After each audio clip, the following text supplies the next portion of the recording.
Assalamualaikum warahmatullahi wabarakatuh. Selamat pagi anak-anak. Bagaimana kabarnya hari ini? Semoga semua masih dalam keadaan yang sehat ya. Saat ini kita masuk jam bimbingan dan konseling ya. Tapi sebelum saya menjelaskan jauh terkait materi kita hari ini, saya ingatkan lagi kepada anak-anak untuk tidak lupa mengisi absensinya terlebih dahulu ya. Sudah? Baiklah. Topik kita hari ini adalah etika pergaulan remaja ya. Tapi sebelum saya menjelaskan lebih jauh, akan saya sampaikan terlebih dahulu tujuan layanan BK kita hari ini ya. Ini ya. Tujuan layanan BK hari ini adalah agar peserta didik mampu memahami makna etika pergaulan ya. Jadi saya berharap anak-anak mampu memahami etika pergaulan ya. Kemudian agar anak-anak mampu memahami ruang lingkup etika pergaulan ya.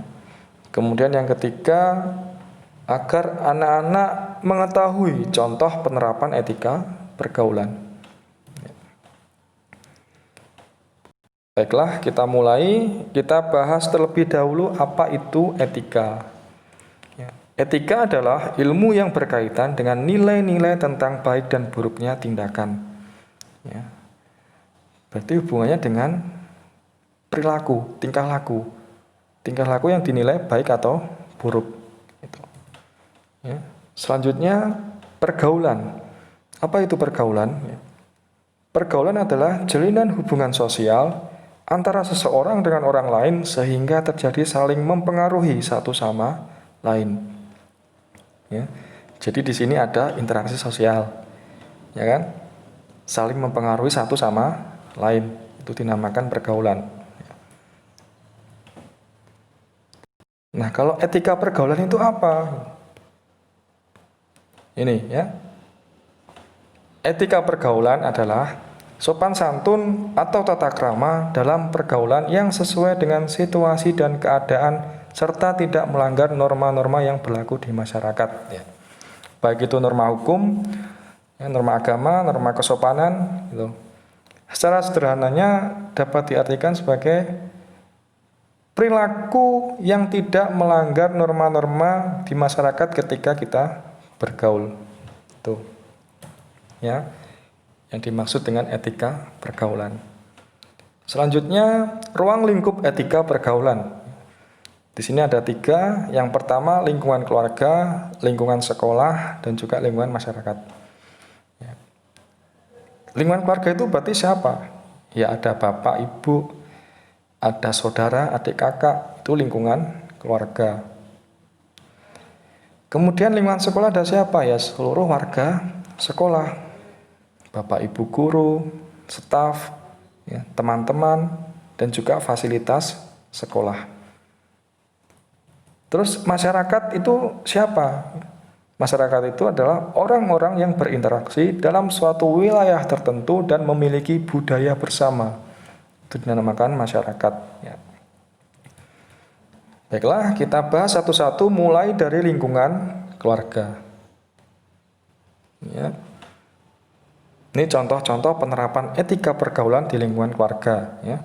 Yang pertama, menghormati orang tua, ibu bapak. Itu sebagai suatu kewajiban ya, ketika kita harus menghormati orang tua, ibu bapak kita ya.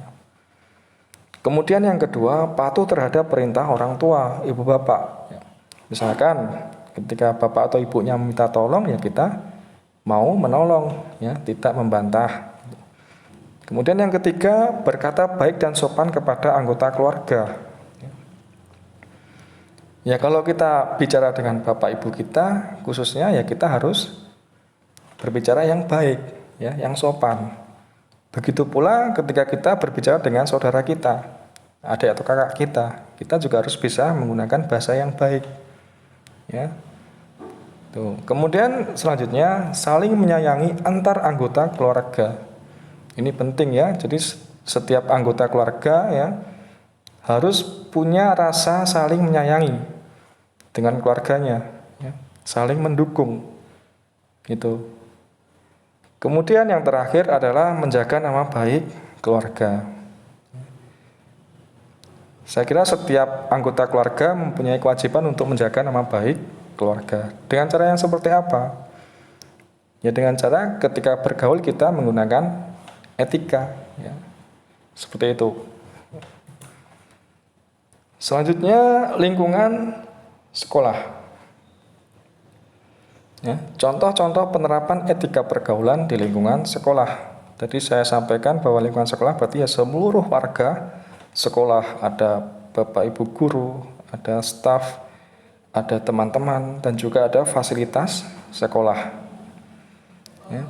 Yang pertama menghormati bapak ibu guru dan warga sekolah. Ya. Yang kedua disiplin dan mematuhi tata tertib sekolah. Nah ini penting ya, jadi ketika kita bisa disiplin dan bisa mematuhi tata tertib sekolah, secara otomatis lingkungan sekolah akan menjadi kondusif, ya. Akan menjadi nyaman, aman, ya. Merasa enak kita belajar di sekolah, ya. Berarti ya secara otomatis nanti ketika bapak ibu guru menyampaikan ilmu, ya, menyampaikan materi, ya kita akan mudah menyerap karena lingkungannya nyaman, enak gitu ya. Makanya disiplin dan mematuhi tata tertib sekolah ini sangat penting, ya, dan harus diterapkan. Kemudian selanjutnya berbahasa yang baik, ramah dan sopan. Ketika kita berbicara dengan bapak ibu guru, dengan teman-teman, dengan semua warga sekolah, ya hendaknya kita menggunakan bahasa yang baik, yang sopan. Ya. Karena kita sebagai seorang yang terpelajar, yaitu tahu, oh ini perilaku yang baik, oh ini perilaku yang buruk. Ketika perilaku yang baik ya harus diikuti, tapi ketika itu perilaku yang buruk ya ditinggalkan, seperti itu ya. Ya. Kemudian bertanggung jawab terhadap tugas dan fasilitas sekolah. Ini maksudnya gimana? Ya kalau bertanggung jawab dengan tugas dan fasilitas sekolah, misalkan ketika bapak ibu guru memberikan tugas, sebisa mungkin, semampu mungkin ya dikerjakan. Ketika minta dikumpulkan ya dikumpulkan. Nah itu artinya kalian sudah bertanggung jawab terhadap tugas kalian. Dan juga fasilitas sekolah. Fasilitas sekolah itu apa? Ya seluruh peralatan ya yang berada di sekolah, yang digunakan untuk kegiatan belajar mengajar atau yang mendukung kegiatan belajar mengajar. Ya. Contoh kecilnya saya ambil di lingkup kelas. Ya. Kalau di lingkup kelas berarti fasilitas sekolah ada apa aja? Ada meja, ada kursi, ada papan tulis, ada kipas angin. Ya. Kemudian setiap kelas dikasih tempat sampah ya di depannya itu. Nah, itu termasuk fasilitas sekolah, termasuk kamar mandi atau toilet sekolah, ya. Itu juga termasuk fasilitas sekolah. Berarti kalau kita bertanggung jawab terhadap fasilitas sekolah, ya kita harus bisa merawat, ya. Kita harus bisa menjaga, tidak mencoret-coret meja kursi misalkan. Ketika sudah selesai menggunakan kipas angin, ya dimatikan. Ketika ingin membuang membuang sampah ya harus di tempat sampah, ya, tidak di dalam loker itu. Ya. Kemudian menjaga kebersihan toilet. Setelah digunakan ya diguyur pakai air yang bersih itu supaya tidak bau. Ya. Nah di situ kita sudah bisa menjaga atau merawat fasilitas sekolah. Artinya kita bisa bertanggung jawab terhadap fasilitas sekolah, ya. Termasuk salah satunya menjaga kebersihan sekolah, ya. Tadi yang buang sampah di tempatnya, ya. Ketika kita tahu ada sampah yang jatuh, ya kita ambil, kita taruh di tempat sampah, ya. Nah itu artinya kita sudah bisa bertanggung jawab terhadap tugas dan fasilitas sekolah. Selanjutnya menjaga nama baik sekolah. Ini tak kalah penting ya. Jadi setiap siswa itu memiliki kewajiban untuk menjaga nama baik sekolah ya. Dengan cara apa? Ya dengan cara beretika ketika bergaul. Tidak hanya di sekolah saja, tapi ketika di lingkungan keluarga, di lingkungan masyarakat. Ya. Itu. Ya. Selanjutnya lingkungan masyarakat. Ya. Tadi saya sampaikan apa itu masyarakat ya. Orang-orang yang berinteraksi dalam suatu wilayah tertentu dan memiliki budaya bersama, itu masyarakat ya. Terus contoh-contoh penerapan etika pergaulannya seperti apa? Yang pertama, menghormati antar anggota masyarakat ya. Jadi kita juga harus bisa menghormati antar anggota masyarakat ya. Pastikan setiap orang punya kepentingan masing-masing ya. Kita harus bisa menghormati. Contoh kecilnya dengan tetangga kita ya. Gitu. Kita juga harus bisa menghormati tetangga kita ya. Kemudian menjaga ketertiban umum. Nah, ini ya. Kalau kita bisa menjaga ketertiban umum, ya lingkungan kita akan menjadi kondusif. Lingkungan kita akan aman ya, akan nyaman. Secara otomatis kita berada di lingkungan tersebut juga akan merasa betah, enak gitu ya. Akan merasa nyaman ya. Nah, itu setiap orang memiliki kewajiban untuk tertib ya. Untuk menjaga ketertiban umum ya. Demi apa ya? Kepentingan bersama ya. Kemudian gotong royong sesama warga masyarakat. Nah, ini ya. Prinsipnya manusia itu adalah makhluk sosial yang tidak bisa hidup sendiri. Artinya membutuhkan bantuan orang lain. Makanya dengan gotong royong ini ya, kita bisa menghidupkan apa? Kerjasama. Kemudian kita menghidupkan rasa saling mengasihi ya dengan tetangga kita misalkan. Contohnya misalkan kita akan bekerja bakti. Nah, itu kan butuh yang namanya gotong royong, kerjasama ya. Kerja bakti apa? Misalkan membersihkan lingkungan ya. Misalkan membuat pos kampling. Itu kan butuh gotong royong, butuh kerjasama ya antar anggota masyarakat ya. Kemudian berempati kepada tetangga yang mengalami musibah. Apa itu empati ya? Empati itu adalah kemampuan untuk dapat mengerti atau memahami apa yang orang lain rasakan secara emosional ya.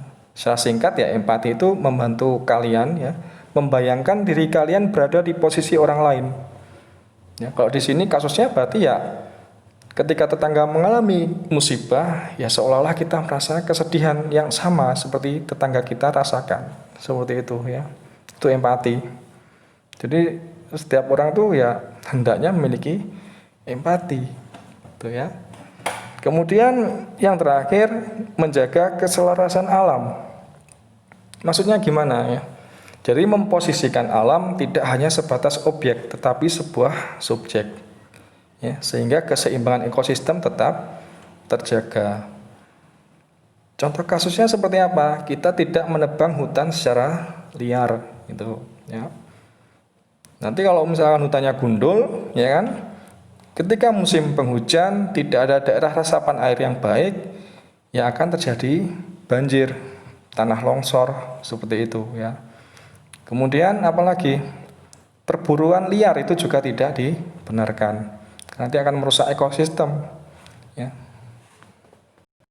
Jadi menjaga keselarasan alam itu juga penting ya. Ketika alam nanti kita jaga ya, kita akan mendapat manfaat yang baik dari alam tersebut gitu ya. Ya, cukup sekian materi yang saya sampaikan ya. Apabila ada yang kurang jelas silahkan ditanyakan ya, baik di grup WA atau Japri ya. Terima kasih, saya akhiri. Wassalamualaikum warahmatullahi wabarakatuh.